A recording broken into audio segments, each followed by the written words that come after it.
Hello again, gamers. Welcome back to the Board Game Captain. I'm the Captain. I'm Lynn. And today we're going to be doing a top 10 list. We're going to be counting down our top 10 favorite mind-bending games. So these are games that either through their rules, mechanics, scoring, play style, something of that sort, they made you have to rethink what you know about tabletop games. Is that fair? Yeah. This was your idea. How did you come up with this one? I don't know. Why are you asking me questions like that? It just came into my head and I said it, and that I don't know where it came from. Do you hear voices? Do you speak to the outer gods? Okay, so there we go. I don't know. I took my 10 favorite games that I thought were mind-bending, and then I put them in the order. They were all my favorite games, and then in each grouping, I sort of weighed how much I liked them versus how mind-bending they were. How did you organize your list? I organized them by how much I liked them. Oh, okay. Just fair enough. Just took the mind-bending ones, all the mind-bending ones, and just Yeah. organized it by like. Okay. So before we get too into this, I do want to say I've got a ton of links in the description down below you can check out at your leisure. There's a link to BoardGameCaptain.com, which is a great hub for all things Board Game Captain. There's also a link to my Teespring store where you can get cool shirts and mugs like this one here that says I drink and I game, it's what I do, and it has a D20 and a mug of ale on it. This is available there. And there is a link to my Patreon if you're in a position to and would like to support the channel. And now, without any further ado, let's get into this list with my number 10. Number 10. So I just realized I said my number 10 instead of our number 10, and I did not even ask you if you want to go first or second on this list. So did you want to go first or second with these? I don't care. You can go first if you want. You want me to go first then? Yeah. Okay. All right. So then we will start with my number 10 then. So my number 10 is possibly one of the most mind-bending games on my whole list, but I don't like it nearly as much as a lot of the ones up on the list, and I did take into account both how mind-bending they were and how much I liked them. So I think that's why this one is only my number 10, though I do actually quite enjoy all the games on my list, and they are all quite mind-bending. And this game is Portal, the uncooperative cake acquisition game. It was immediately one of the games I thought about when Lynn was talking about it. It was also one of the games she used when telling me about this list to illustrate mind-bending games. So, of course, it put it in my head. And I was like, oh, yeah, that's going to have to be on my list because of how mind-bending that game is, because it's so weird. So the first mind-bending thing is how you move. Most of the time, you're moving the board and not the pieces. You do move the pieces a bit, but it's more moving the board around. The board's like this big puzzly board put together. And then the second thing is that a lot of times, because of the way the game goes, you want to end the game with the most points, which usually involves having the most cake on the board. And to end the game, any players, all their test subjects, their pieces, must be destroyed. Incinerated. Yeah.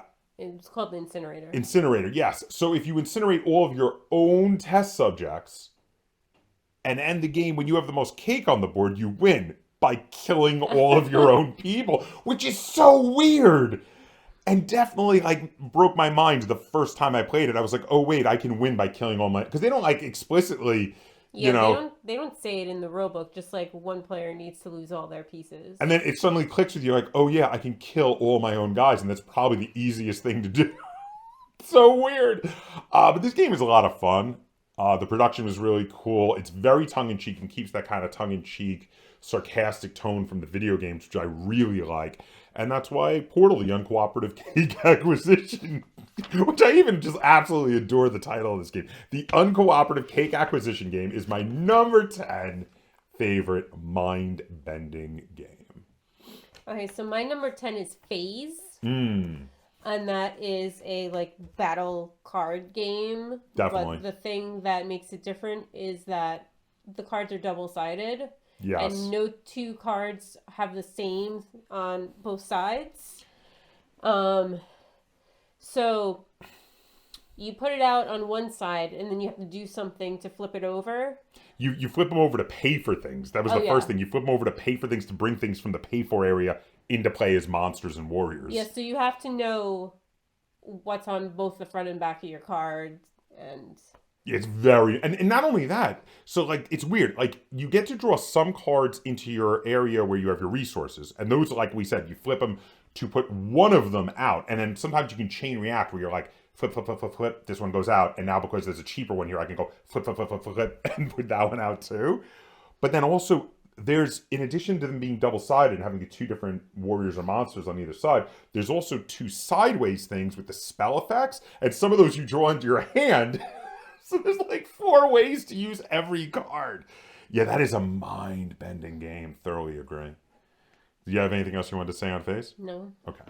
So, sorry for jumping in on you, but you seemed like you were having trouble remembering things to say. Yeah, I just remembered the cards were two-sided. Oh, okay. All right. Fair enough. So without further ado, let's get down to our number 9s. Number 9.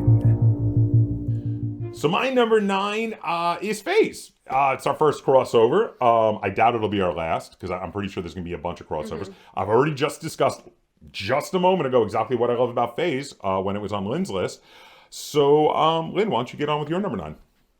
My number 9 is Blood Rage. Oh. And that's because there's a thing where you can kill all your Vikings and send them to Valhalla and win the game. The Loki strategy. People refer to it as because it's the Loki cards that let you do it. It's the Loki strategy. There's a specific card you need to do it. But I mean, so specifically, it's the Loki strategy though that makes it mind bending for you. Wow, yeah, that's really cool. You know what? I didn't even think of this one. This one didn't occur to me, and I love Blood Rage. Love that game, but it did not occur to me. Well done. Let's get on to our number 8s. Number 8. My number 8 mind-bending game is a little indie game we were sent to review a while back. And this is one that kind of holds a special place in my heart for a lot of reasons. One of the big ones, though, is I love to get games from new parts of the world that I've never gotten games from. And this was the very first game to come to me from a designer in South America. So that was really cool. And this is Radioactive Bees.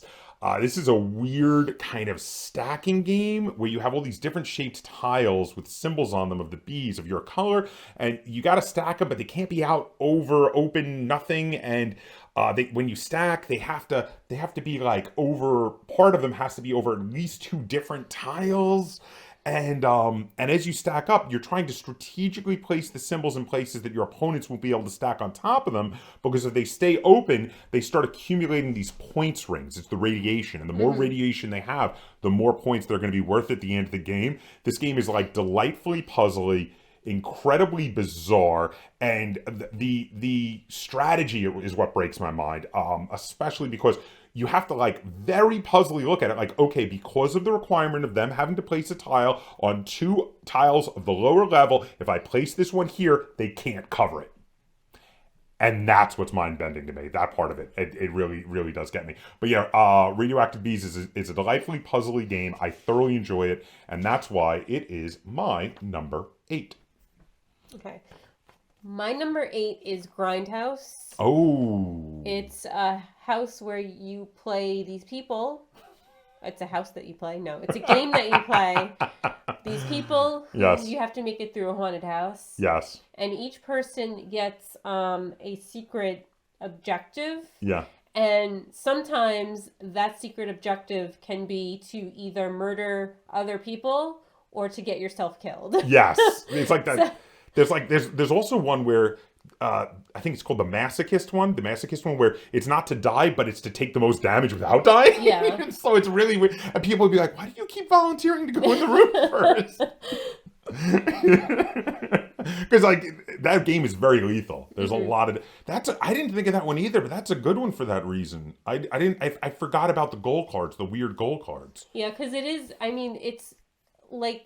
I think it's like sort of cooperative. Like it's semi-cooperative. You're all supposed to try and get through. There's still a winner though. Yeah, there's like one person that wins the most. Yes. And if you die, you become a ghost, and you can still do stuff. And you can still win. Yeah, because you get a goal for a ghost where like there's still a possibility to win. I think the ghost has to like kill all the other people, and then they win. That's a really cool. I think the last time that was on the list might have been like our Halloween list or something. Probably, yeah. Yeah, it's a really cool game. I like Grindhouse a lot, and actually, if I had remembered it existed, it might have made my list, but I forgot.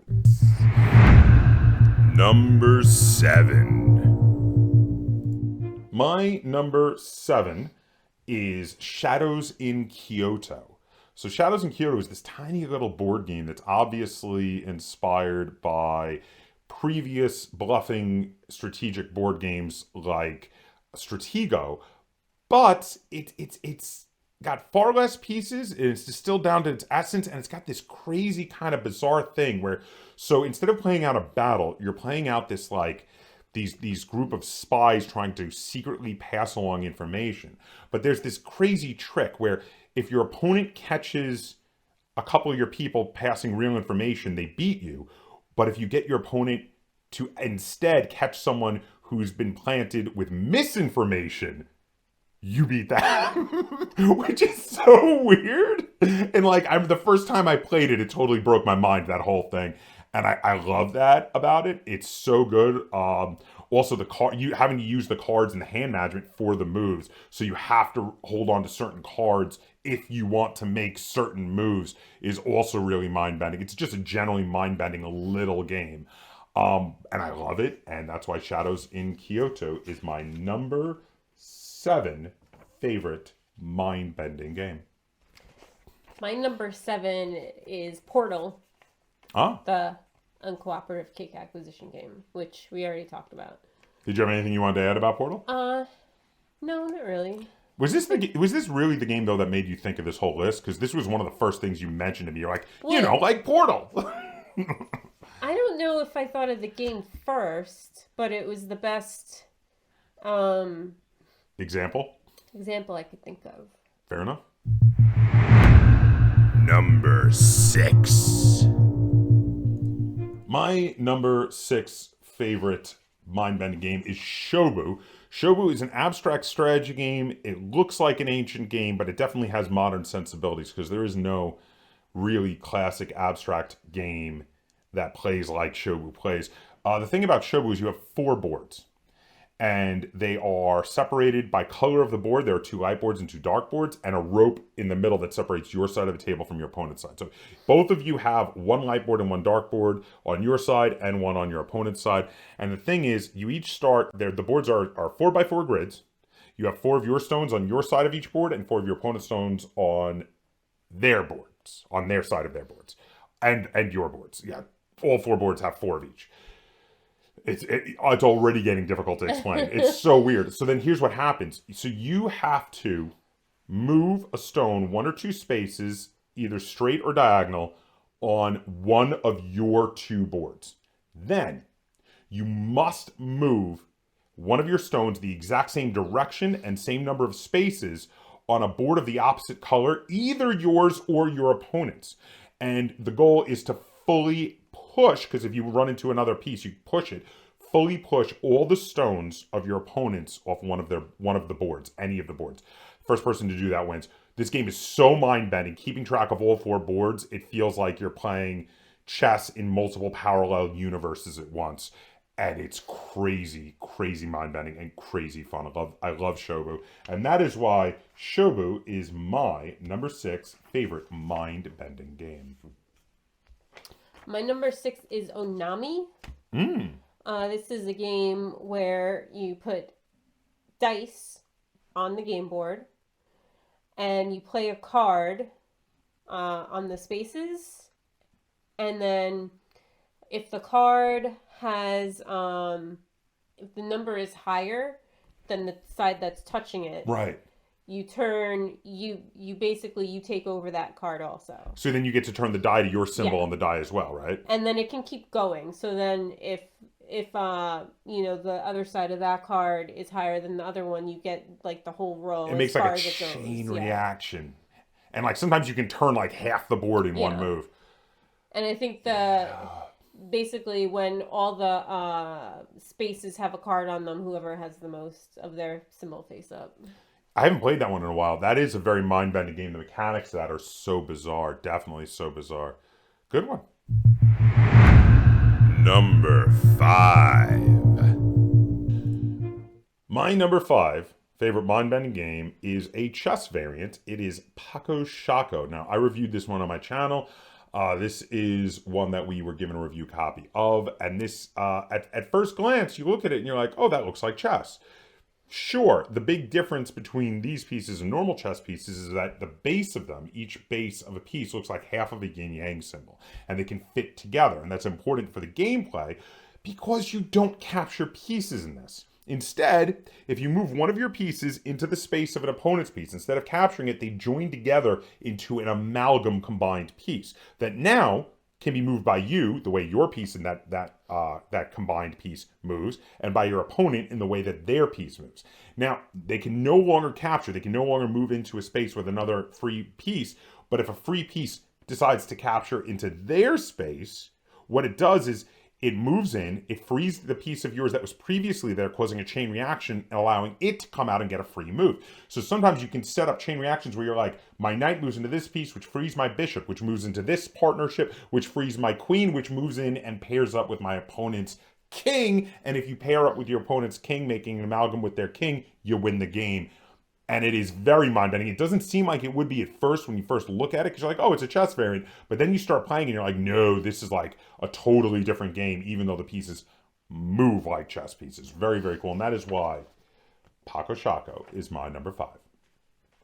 My number 5 is Batalo. And this is a game, it's another abstract strategy game where you have a tower or a column and then little stones. And you have to win by getting one of your pieces into the opponent's like compound, I think it was called. It's the like spot the that the tower started in, right? Yeah. But the thing is that your pieces can't capture the other pieces. You just kind of use them to move around and make it difficult for your opponent to maneuver. And your column is the one that has to... I think your column can capture pieces. It's the only one that can, column can capture. But then if your column comes out, it has to free up the space that your opponent could use to win. Yeah. Okay, I see that. Yeah, that's a fun little abstract. I like that one too. I don't know if I agree about how mind-bending it is, but it is cool that like there will come a point where your opponent's like, all right, I have to bring my column out, and doing so makes them vulnerable, even though the column is the most powerful piece, which is kind of really cool. All right. Number 4. My number 4 is another abstract, actually. This is Raft and Scupper. Now, Raft and Scupper is this really strange sort of board manipulation area grouping kind of abstract strategy game. Is this the one with the wooden tiles? Yes. Okay. It's so weird. You've played this one. And the thing is, so you have 2 pieces on the board, and your pieces, you can move them around. You can use them to move tiles around the board. Sometimes you can you can use them to destroy tiles from the board. But the thing is, what you have to try to do is all the tiles are either dark or light, and they are either a circle or a square. And each player has a color and a shape. So I believe I don't remember if it's square matched with dark or light, but whichever it is, each player has one color and one shape. And what they have to do is they have to either group all of their color pieces together or all of their shape pieces together that are left on the board. And the reason this is mind-bending is since both you and your opponent are trying to destroy pieces to do this, you can accidentally destroy pieces that give your opponent the win. And I have seen many games where this has happened, where someone goes, okay, I scupper this ship, and then the opponent goes, thanks, you just gave me the victory. And you're like, wait, what? Because you really, really have to pay close attention and not accidentally help your opponent while you're helping yourself, because of the fact that everybody has 2 ways to win. And that is why Raft and Scupper is my number 4. Did you have anything you wanted to add about Raft and Scupper? No. I was just curious because you had mentioned you remembered the game, so. My 4 is Death Note. Oh, Death Note Confrontation. Yes. Yes, that is a good I don't know game. if there's multiple Death Note. There is. There are games. actually. Okay. We haven't played all of them, but there are other Death Note games. It's the one where it's just the two people, and one is the serial killer, and one is the detective. One is Kira, and one is Al. I've never seen it, so I love Death Note. And like you're either trying to kill people and get away with it, or figure out where your base is. Yeah, where the killer is. Yeah, figure out who the killer is, basically. And there's a lot. That one it's so cerebral because it's constantly trying to like outsmart your opponent on both sides. Yeah. And that's one of probably the best balanced asymmetrical games I've ever played. Mm-hmm. It's so good. Oh yeah, I didn't think of it, but yeah, you're right. Great mind bending game. Number 3. My number 3 mind-bending game is Dreamwell. So Dreamwell is this really weird game, and specifically it's the advanced version, the advanced mode that I find incredibly mind-bending. Because you have these two pieces that you're moving around the board, and you're trying to get them on the right combination of two different dream creatures, combined with one of those dream creatures has to be on the right bit of terrain, which you do by moving through portals and occasionally flipping the tiles that the board are made of to the opposite side to get the right combinations of elements to play cards that then give you the points. It's so weird. It's so mind-bending, and your opponent's moves can totally mess you up when they're flipping things. You're like, damn it, I needed that on the other side. And then you have to go back and flip it, and you have to get them to the right combination of stuff and then put your two pieces on those, and then play the card. This game is delightful. The artwork is really cool, and the mechanics are just absolutely mind-bending, and that is why Dreamwell is my number 3.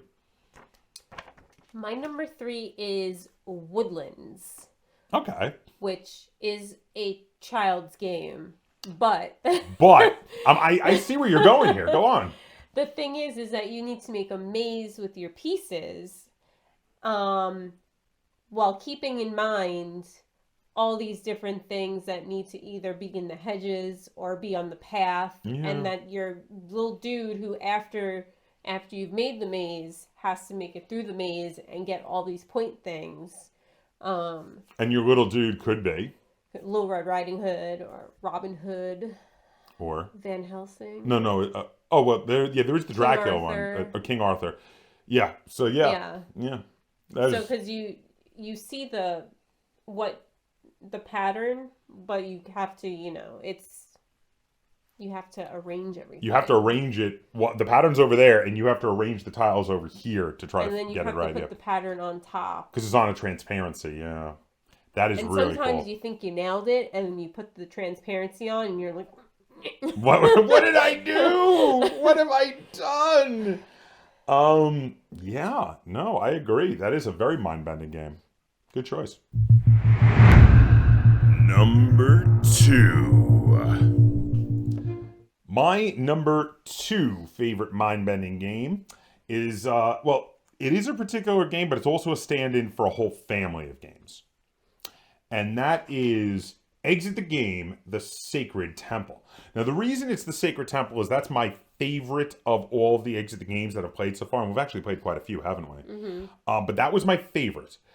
That said, there's a ton of other great ones that you could have in here. For instance, Exit the Game, The Haunted Roller Coaster, or what was the one on the Theft on the Mississippi? Exit the Game, Theft on the Mississippi was another one I liked a lot. There's a ton of them. They're not all amazing, but if you've seen some of our reviews, you know which ones we like and which ones we didn't.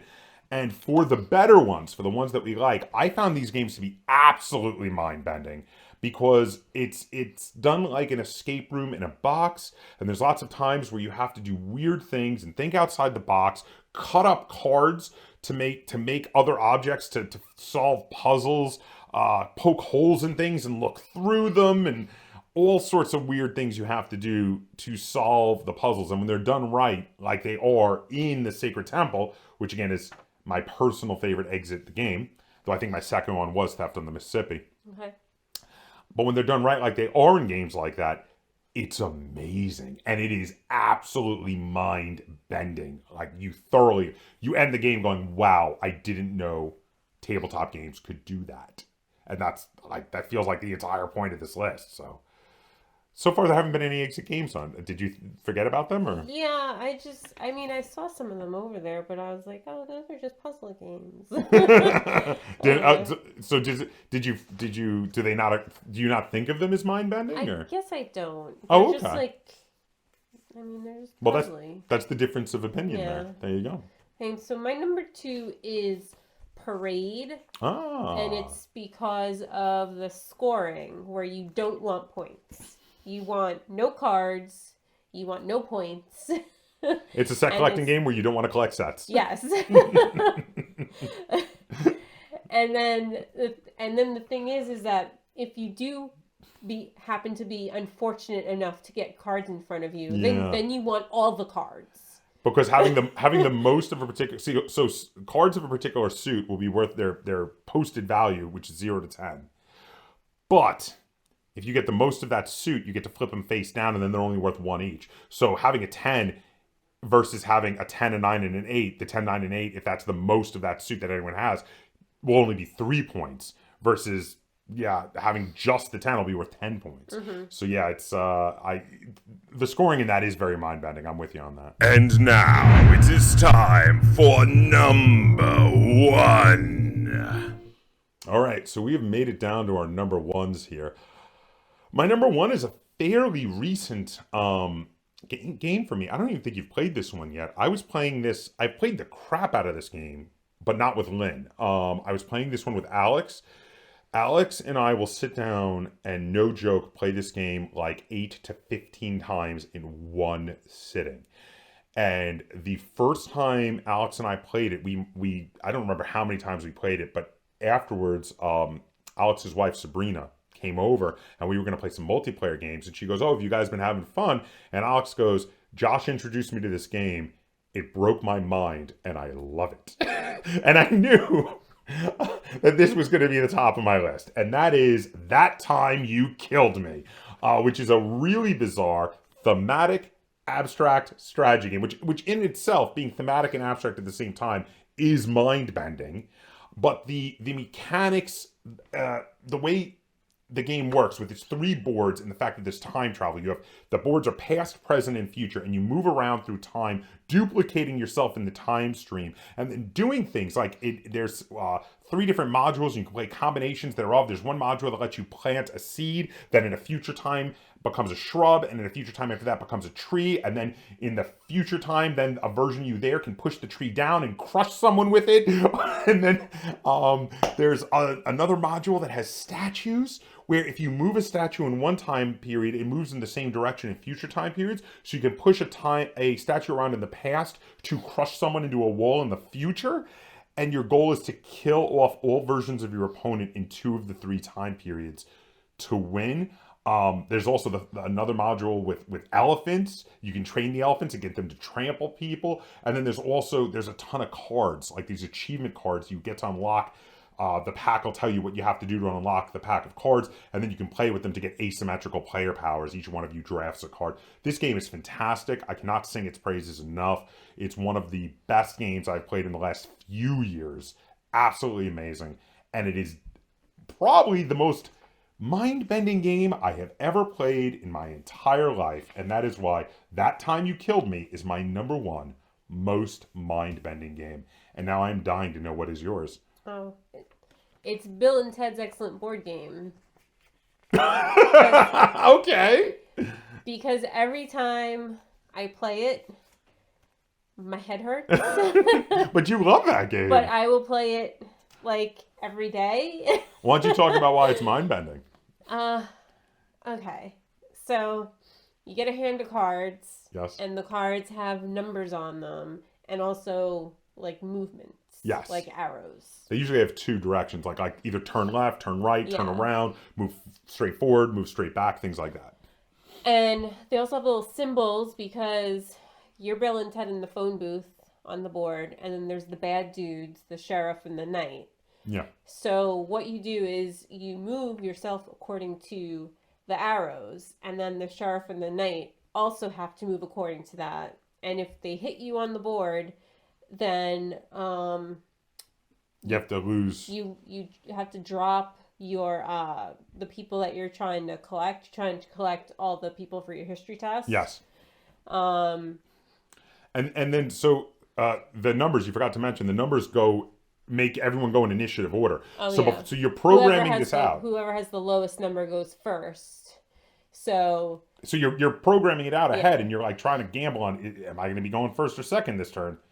so it's like your thing can be completely like fine, like the bad dudes aren't going to touch you, but then if someone goes before you and moves them because they have to move them, and then And then and you're trying to pick up the historical characters, which once you get them, you flip them over and they become new movement directions. Each one of them is 2 directions.